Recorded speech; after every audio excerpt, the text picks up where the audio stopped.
আসসালামু আলাইকুম। বরিশাল.নিউজ থেকে রাত ৯টার শীর্ষ সংবাদ আমি ফারহানা পরিমল। প্রথমে সংবাদ শিরোনাম, পরে বিস্তারিত। বরিশালে বাস থেকে ২০ কেজি গাঁজা উদ্ধার করল শিক্ষার্থীরা, আটক ২। সেনা উপস্থিতিতে বরিশালের ১৪ থানার কার্যক্রম শুরু। খুন ও সম্পদ লুটের বিরুদ্ধে অ্যামনেস্টি ইন্টারন্যাশনালের কাছে স্মারকলিপি। হামলা ভাঙচুরে জড়িত থাকায় বাউফলে বিএনপি নেতাকে শোকজ। পদত্যাগ করলেন প্রধান বিচারপতি। উজিরপুরের বাজার মনিটরিং এর কাজ করছে শিক্ষার্থীরা। বরিশালে হিন্দু নেতাদের সাথে জামায়াত নেতৃত্ববৃন্দে মতবিনিময়। দ্রুত প্রত্যাহার হবে সাইবার নিরাপত্তা আইনে দায়ের করা মিথ্যা মামলা।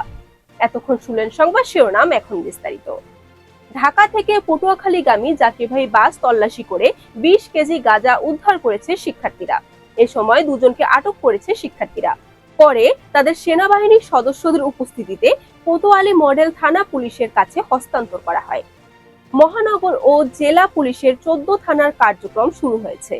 সেনাবাহিনীর উপস্থিতিতে শুক্রবার সকাল থেকে কার্যক্রম শুরু হয় বলে মহানগর পুলিশ কমিশনার ও জেলা পুলিশ সুপার জানিয়েছেন। বাংলাদেশের আইন শৃঙ্খলা বাহিনী অকার্যকর হয়ে পড়ায় মানুষ খুন, আগুন, সন্ত্রাস, ধন সম্পদ লুণ্ঠন, নারীদের উপর হামলা এর প্রতিবাদে যুক্তরাষ্ট্র হিউম্যান রাইটস কমিশন এর উদ্যোগে গত ৮ই আগস্ট সেন্ট্রাল লন্ডনের ইস্টন স্ট্রিট এ প্রতিবাদ অনুষ্ঠিত হয়।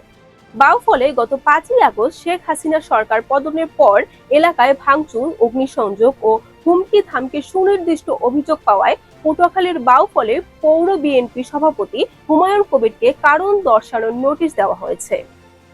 পদত্যাগ করেছেন প্রধান বিচারপতি ওবায়দুল হাসান। শনিবার দুপুরে তিনি পদত্যাগ করেন। এর আগে এই বিষয়ে তিনি আইন, বিচার ও সংসদ বিষয়ক উপদেষ্টা অধ্যাপক আসিফ নজরুলের সাথে কথা বলেন। বরিশালের উজিরপুরে বাজার মনিটরিং এর কাজ করছেন বৈষম্য বিরোধী ছাত্র আন্দোলনের শিক্ষার্থীরা। শনিবার দিনব্যাপী উপজেলার বিভিন্ন হাট বাজারে মনিটরিং এর কাজ করেন তারা। শিক্ষার্থীরা পণ্যের গুণগত মান যাচাই এবং ন্যায্য মূল্যে পণ্য বিক্রি করা হচ্ছে কিনা তার তদারকি করতে দেখা গেছে।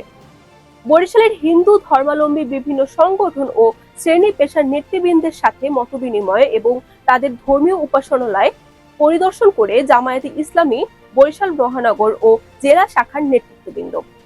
শুক্রবার অমৃত গ্রুপ অফ ইন্ডাস্ট্রির এমডির মিটিং রুমে এ সভা অনুষ্ঠিত হয়। সাইবার নিরাপত্তা আইনের দায়ের করা মিথ্যা মামলা ও হয়রানিমূলক মামলাগুলো দ্রুত প্রত্যাহার করার সিদ্ধান্ত নিয়েছে আইন, বিচার ও সংসদ বিষয়ক মন্ত্রণালয়। শনিবার সচিবালয়ে আইন মন্ত্রণালয়ের কর্মকর্তা কর্মচারীদের সঙ্গে অন্তর্বর্তীকালীন সরকারের আইন, বিচার ও সংসদ বিষয়ক উপদেষ্টা ডক্টর আসিফ নজরুলের মতবিনিময় সভা করেন। বরিশাল.নিউজ।